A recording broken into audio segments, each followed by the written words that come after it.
Good afternoon, everyone. My name is Darren, and I am the Customer Success Manager at Times Education for Data Points.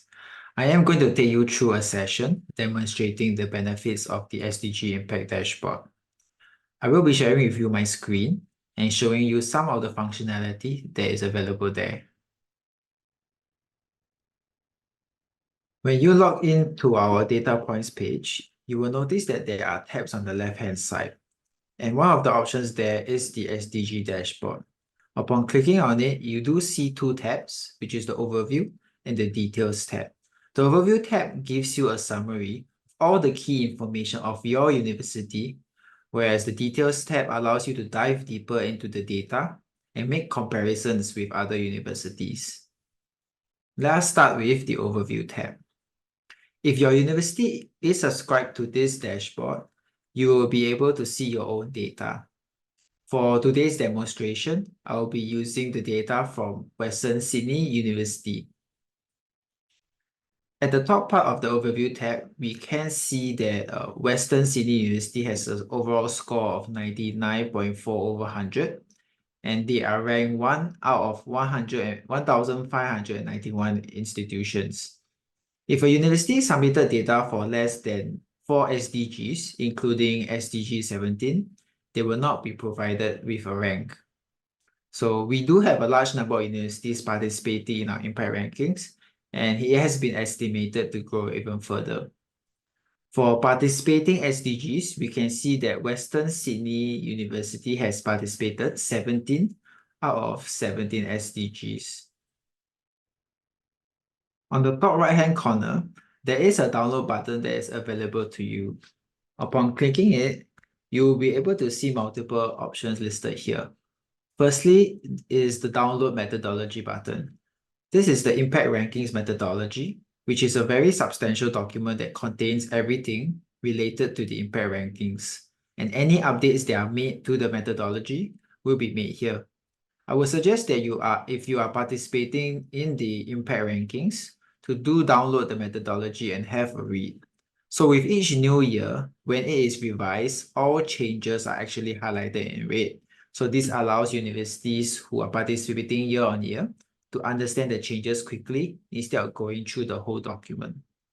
Secondly will be the full ranking. So this allows you to download all full ranking information that are available to you in the SDG dashboard. Lastly, it will be the CSV and Excel. So this allows you to download all information pertaining to all the 17 SDGs, including those in the individual SDG pages. Now, let us dive a little further. Here we can see box and whiskers plots, which is basically representing the performance distribution of universities around the world and their respective scores in impact rankings. So by hovering over the individual box and whisker plots, we can see the first quartile, the third quartile, the median, top and bottom values. So by hovering over the individual box and whisker, you can see their respective values. So for Western Sydney University, being ranked number 1, they have scored very highly across most SDGs, with most of them being actually above the third quartile. And for SDG 12, they have actually scored the highest with a score of 93.4.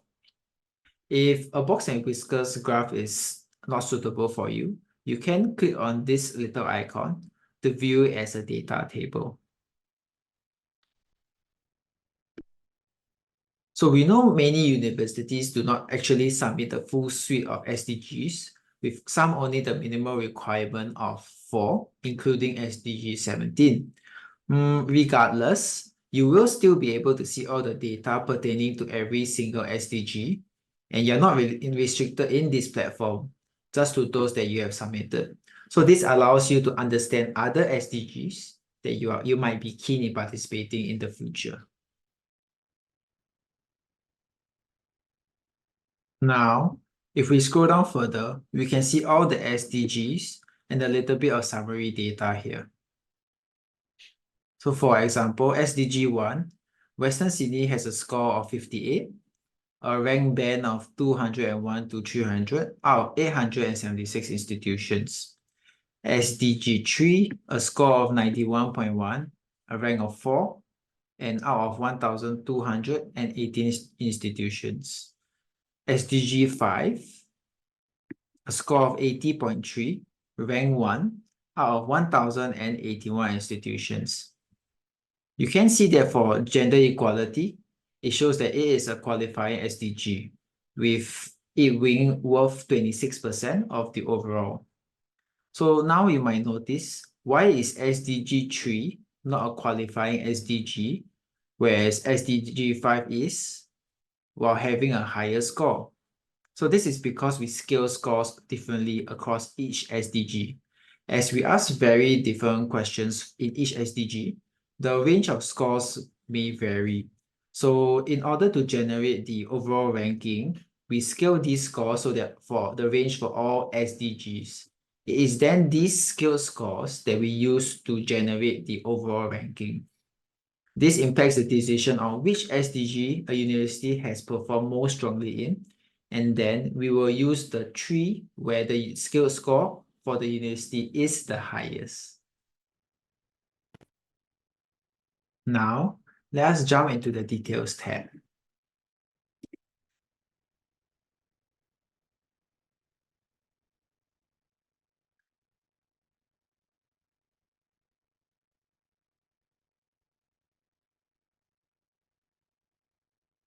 You will notice that the box and whiskers plots here are turned horizontally rather than vertically, but they work in the exact same way. So let me draw your attention to the robust filter we have here. Let me select gender equality.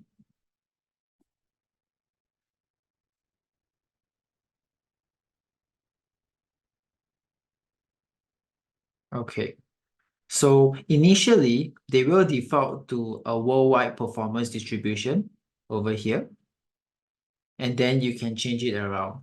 So for those that you wish to compare with a different range of performance distribution, you can do so by selecting here, and you can either select via continents or countries. So for our first example, let us choose Japan as an example. So we wish to compare against the performance distribution of Japan. Next, you can also select the universities that you wish to specifically compare against. So for example, Waseda University, you can see that it appears over here. Next, you can select universities according to continent, country, or region. So let's say if you would like to find all universities participating in the impact rankings in Japan, you can do so by searching Japan over here.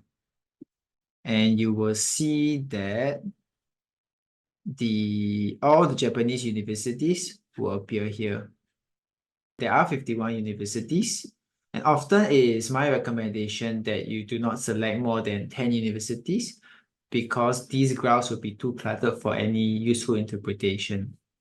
So next, you can actually select the filter either by performance or the top 20 institutions.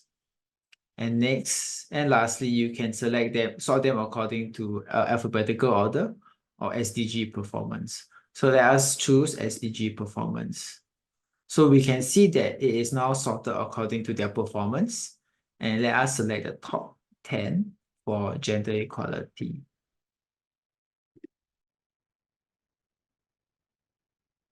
So we can see that 10 has been selected. And let us click apply.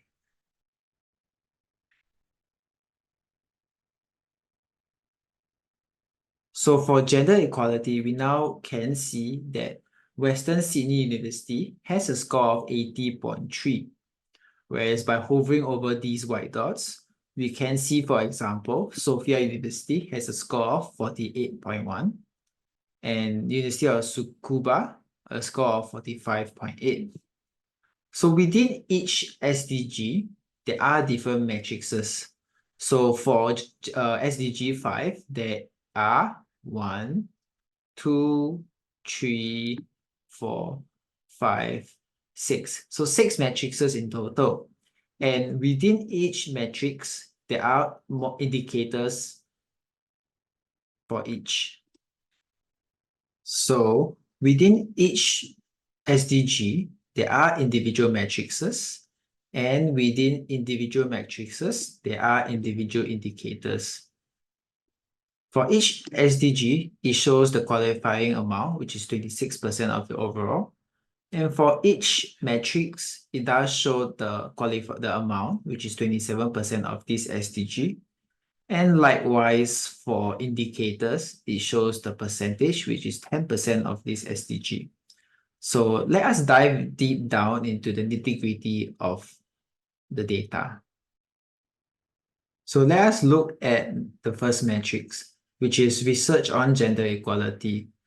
So research on gender equality has a score of 84.7, as you can see over here. And this is worth 27% of this SDG.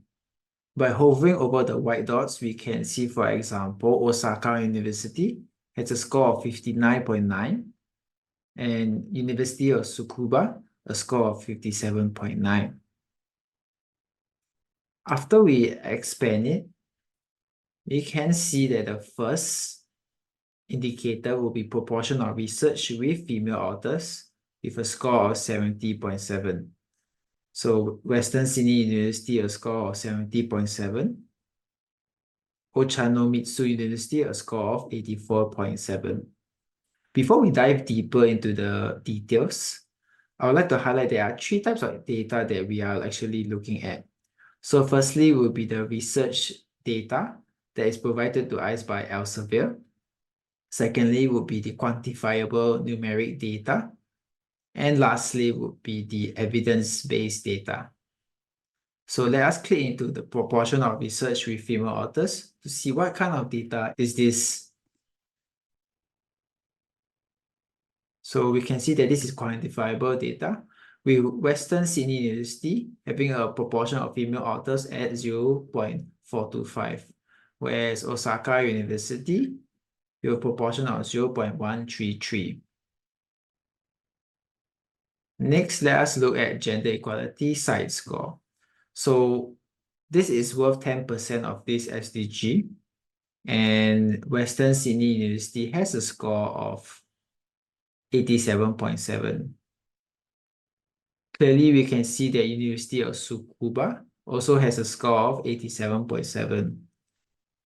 And the highest here is actually Akita University with a score of 93.3. So by clicking the downward arrow, we expand this indicator. And once again, we can see details. And these are the percentage of publications in top journals. So this is something that is provided to us by Elsevier. So for Western Sydney University, it has 26% publications in the top journals, 76 publications in the top journals, and a total of 292 publications on gender equality. Now, let us take a look at other metrics. So by closing this, now let's take a look at student access measures. So this is worth 15.4% of this SDG. And University of Western Sydney has a score of 96.3. University of Tsukuba has a score of 94.5. And Ehime University has a score of 93.1. So now let us dive deeper into the indicators. So the first indicator that we see is the tracking access measures. And this is worth 1.6% of this SDG. Where University of Western Sydney has a score of 100. And Akita University also scored 100. Keio University a score of 83.3. So now let us dive deeper to see the evidence. So we can see that this is evidence-based, where Western Sydney University provided you the evidence, and the evidence is specific, and the evidence is public. Similarly, Osaka University provided the evidence is specific, and the evidence is public. So for example, we can see University of Tsukuba, while they did provide the evidence, and the evidence is public, the evidence provided is generic. So we do have a scoring system here where if you provide the evidence, you do get 1 point. If you provide the evidence which is specific, you do get 1 full point. However, if the evidence is generic, you do get half a point. And lastly, if the evidence provided is public, you do get 1 point. So the maximum point you can get in total is 3. So to view the scores here, just click on the score tab and you can see the scores of respective universities. So the maximum point you can actually get is a total of 3, which Western Sydney University has gotten, Osaka University, and like what we discussed earlier, University of Tsukuba provided a generic evidence. So the total they've gotten is 2.5. In addition, the evidence must exist within the last 5-year time frame, or it must have been reviewed within the last 5 years. So it is not just good enough to have a policy and park it. It must be reviewed on an ongoing basis, and in this case, within a 5-year period. If you click the results tab, you will be able to see these hyperlink numbers here.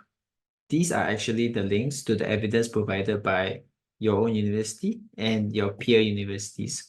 So let's click into one to see what University of Western Sydney has submitted. Now it brings you directly to Western Sydney University's website, where it talks about equity in higher education. Following that, we can click on the link provided by Osaka University, which also does the same, brings you directly to Osaka University. And maybe just one more would be Waseda University. And it brings you to Waseda University's website. So through this, you are actually able to compare directly to the evidence provided by your fellow universities. And this is really helpful because sometimes you might not understand what is wrong with the data that you have submitted. And being able to compare with actual examples, actual evidences that have been graded properly, this allows you to make good comparisons and learn from them. Seeing how that we have made one example with gender equality, let's try another one using maybe SDG 14, life below water.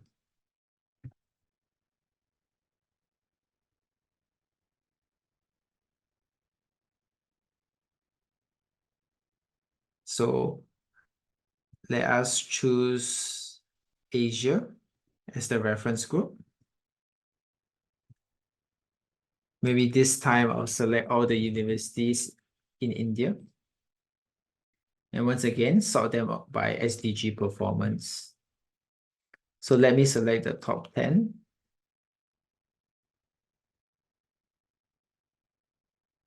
And before I click apply, let's take a look at the distribution here.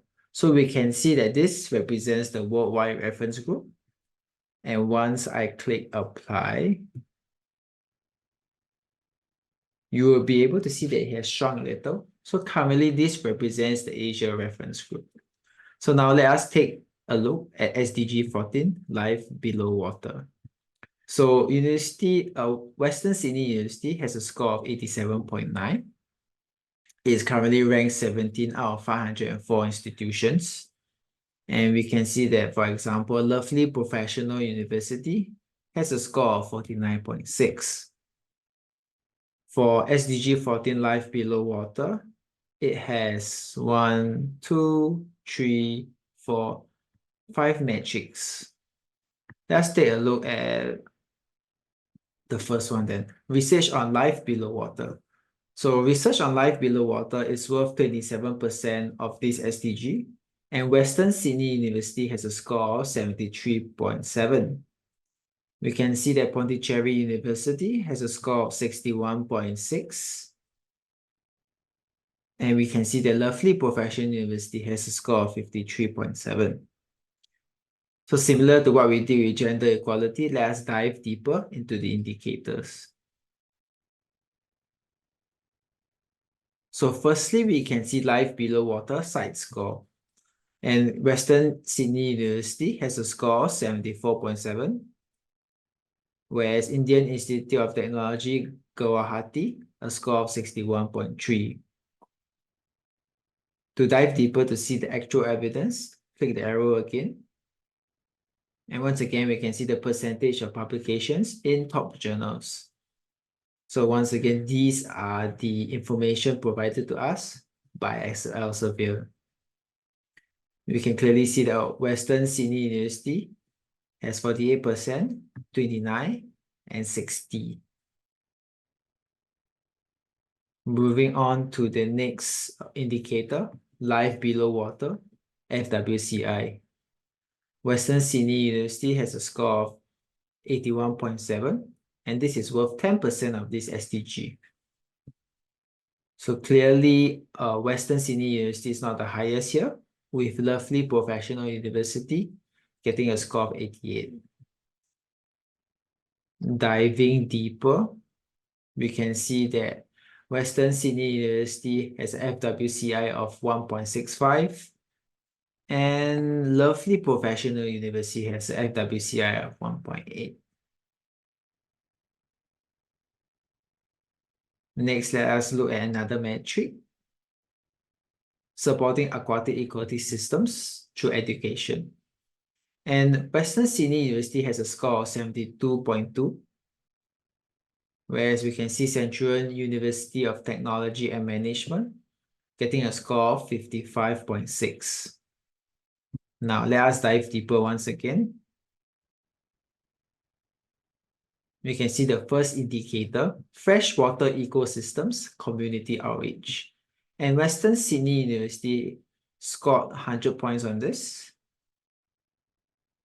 but so did other universities like Indian Institute of Technology, Guwahati. So diving deeper, we start to see the evidence provided from various universities. So Western Sydney University did provide evidence. It is free, it is specific, and it is public. Whereas most of the other universities did provide an evidence, it is free, but it is not clear whether it's specific or generic. And to look at the scores, we can see that most of them actually achieve 0 in that. So the maximum points you can get is 3. So Western Sydney University scored full points in this, whereas other universities such as Christ University only scored 1 point in this. And like I mentioned earlier, we can also dive deeper into the evidence provided. For example, Indian Institute of Technology, Guwahati. And it brings you to India today to talk about what they have actually done. So looking at our filter, it is really a very robust filter that allows you to make in-depth comparisons with different continents, countries, and universities. So this helps universities to understand their peers and make positive changes. And that is really the SDG dashboard in general. Of course, you are welcome to reach out to me anytime if you have any queries, and I wish you a pleasant afternoon.